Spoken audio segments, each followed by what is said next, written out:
To kick things off, let's start with the legs. Get it? Kick things off? Legs? To design this leg rig to be effective, we need to think about what the most convenient way to animate a walk is. Or at least, what would be the least inconvenient way. To get the thinking started, let's find out what would happen if we rigged a leg as just a couple of bones that are the children of the body. Add an armature to the scene. Switch to side view and go into edit mode. Right now, we're just playing around. We're playing with ideas. The point of this is to just be free, with nothing considered sacred or final. This is our playground for problem solving. Our problem-solving playground. So let's say that the default bone represents the body of the character. And let's add 2 more bones to represent a leg. Position them to be like the upper and lower parts of the leg.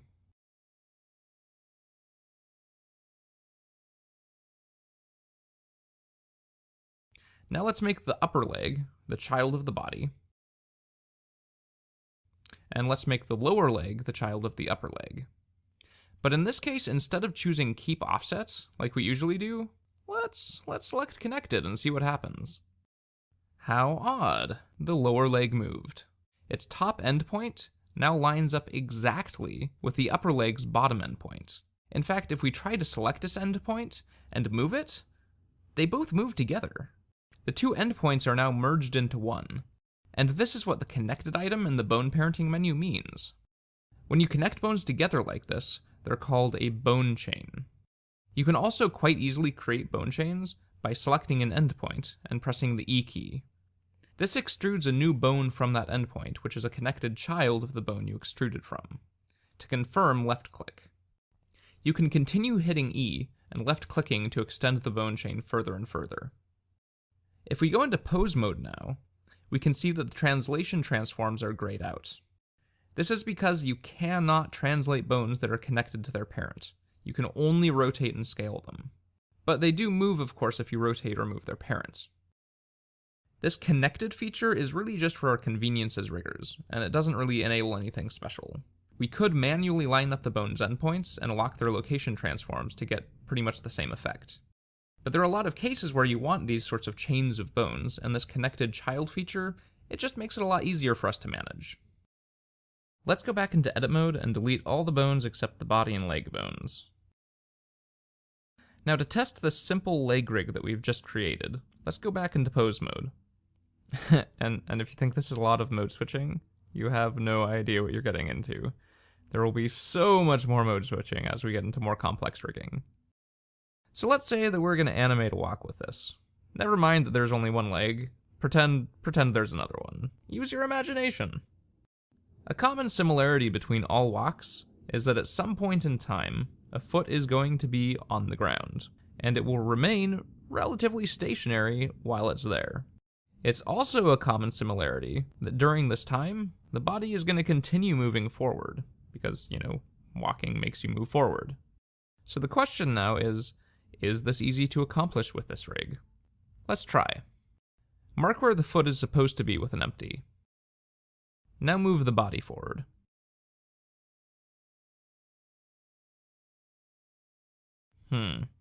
Okay, well, now we need to adjust the leg to keep the foot in place.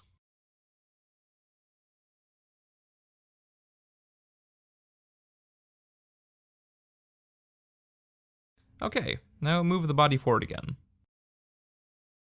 And now we need to adjust the foot again. Well, this is kind of tedious. Plus, what if we were actually animating this, and we decided we wanted to subtly adjust how the body was moving forward? Then we would have to redo all of the leg positions again. That sucks. So hopefully you can see that this is a pretty terrible solution for a walking leg rig. What we really want is a way for us to be able to make the foot stay put and make the body move forward, all while the leg automatically stays properly attached to both. As it turns out, there is a great way to do this, and it's called inverse kinematics. Inverse kinematics, in its simplest form, is a way to instruct a bone chain to try really hard to keep its tip connected to something else, without moving its base. Sometimes this is impossible. For example, if That something else is too far away or too close. But it tries really hard. In this case, we can use inverse kinematics to tell our leg to stay connected to the foot whenever possible. To do this, though, we first need a foot bone. So let's add another bone near the end of the leg to represent the foot. We also need to make sure that the knee is slightly bent in edit mode, so do that if you haven't already. I'll explain why that's important in a later section of the DVD, but in a nutshell, it's going to tell the inverse kinematics solver which direction the knee should bend. Now we need to add the inverse kinematics. In Blender, inverse kinematics is considered a constraint, although it actually operates outside of the constraint system to an extent, but I'll explain that later when I discuss how the constraint stack functions. But for now, let's keep it simple. Inverse kinematics is the first constraint we're going to use that involves one bone affecting another bone. Remember that there are two ways to add constraints: via the constraints panel or bone constraints panel, and via a hotkey in the 3D view. To add the inverse kinematics constraint via the bone constraints panel, we need to select the last bone in the chain, because even though the constraint will affect both bones, IK constraints always exist on the last bone we want affected in the chain. Now add the constraint via the menu. Inverse kinematics requires a target for the bone chain to attempt to stay connected to. If we don't specify one, the IK constraint has no goal, and it won't really do anything. In this case, we want it to stay connected to the foot, so the foot is our target. Click on the target field in the IK constraint. Just like with driver variables, we first have to specify the armature object, and then the bone name. So specify the armature in the first field. Now we can specify the bone in the bone field. Oh my. Which of these is a foot bone? They're all just named bone, with a number appended on the end. We really need to name these bones, so let's do that before we move on.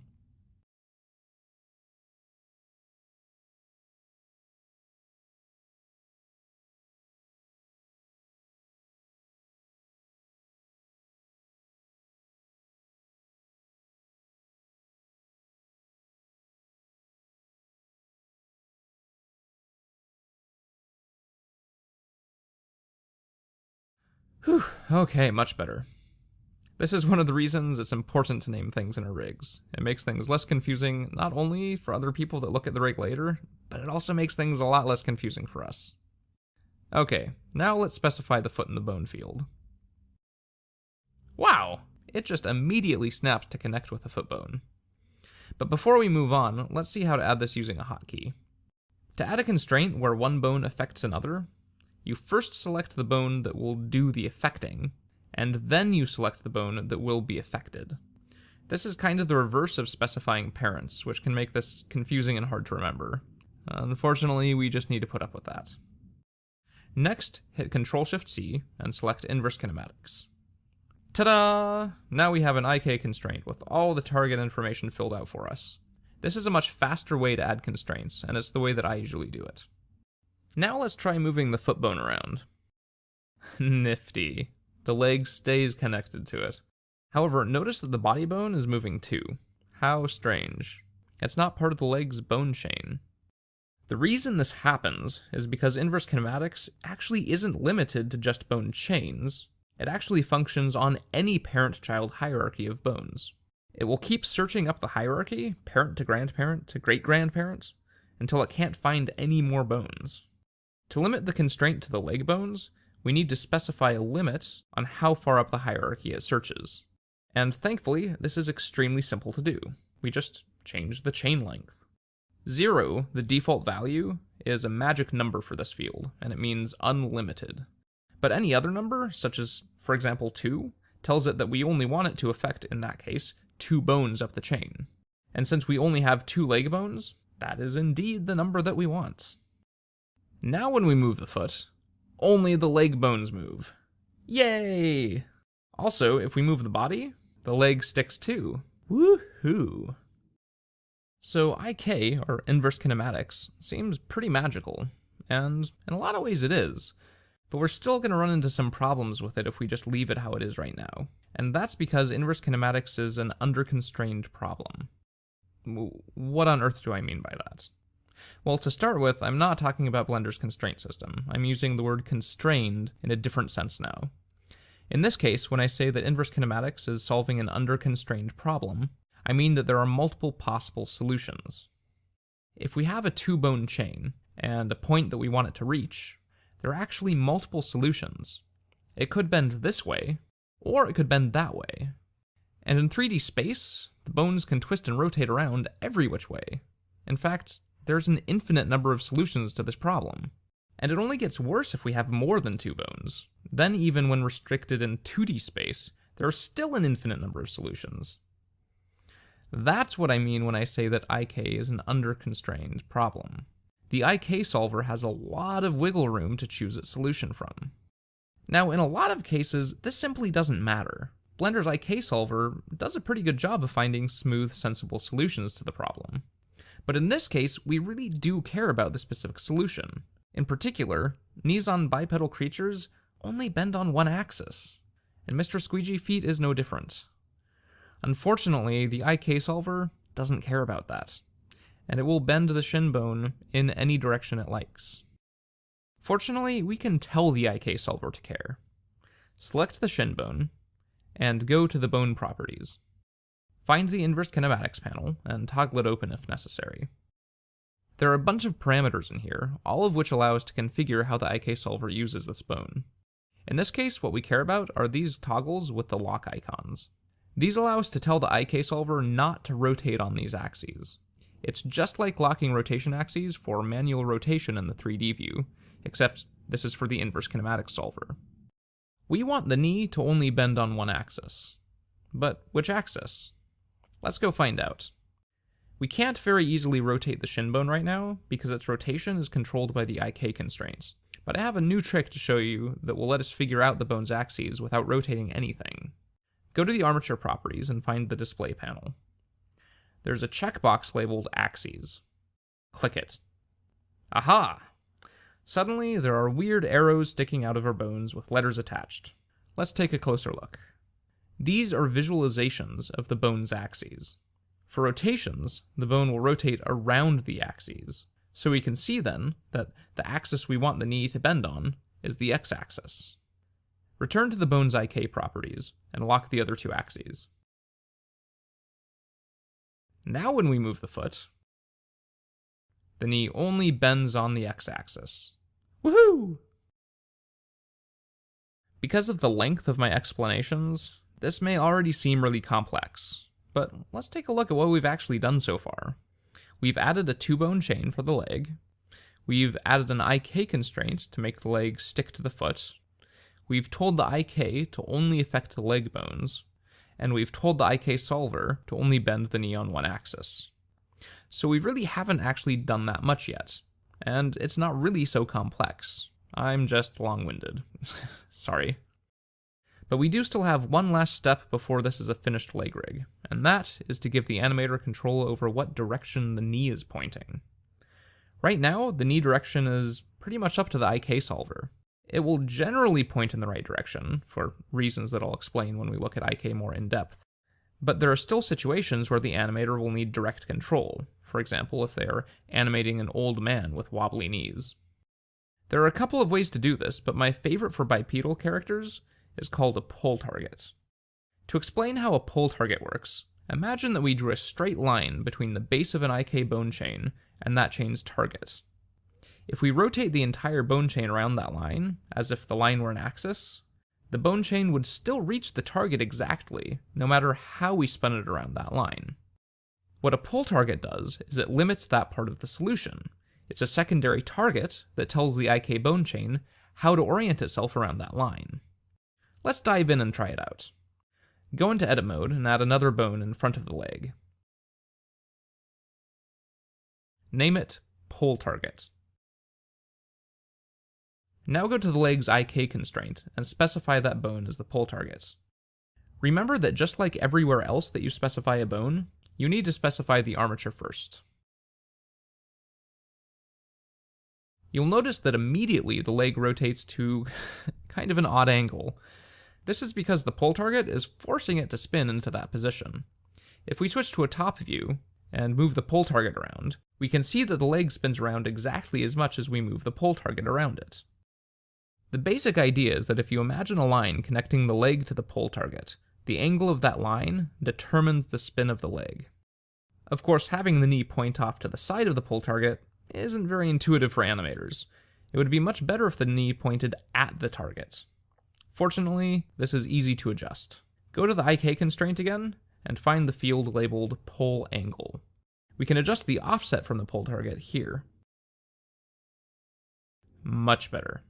Now the knee points at the pole target.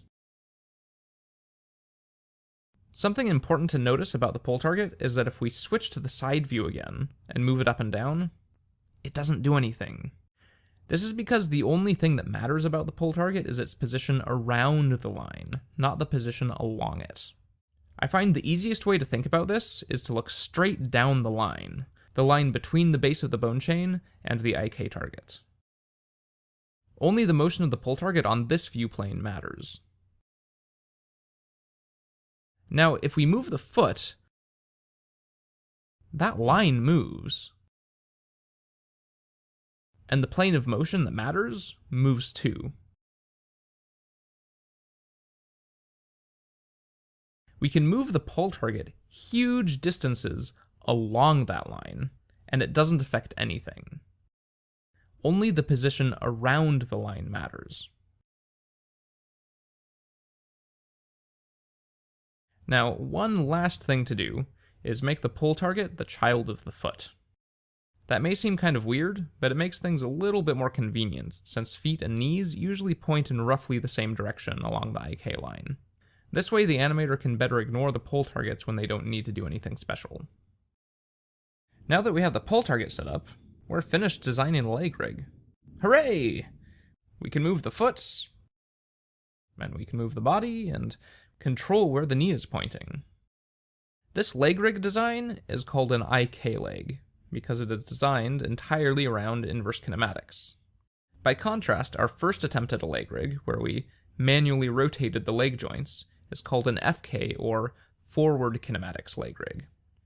Put simply, forward kinematics is when you rotate a bone chain joint by joint, whereas an inverse kinematics rig is a rig like the one we just created, where the rotations of the bones are automatically calculated based on a desired target. Both kinds of rigs are useful for different situations, and later on we'll learn how to build a rig that lets us do both.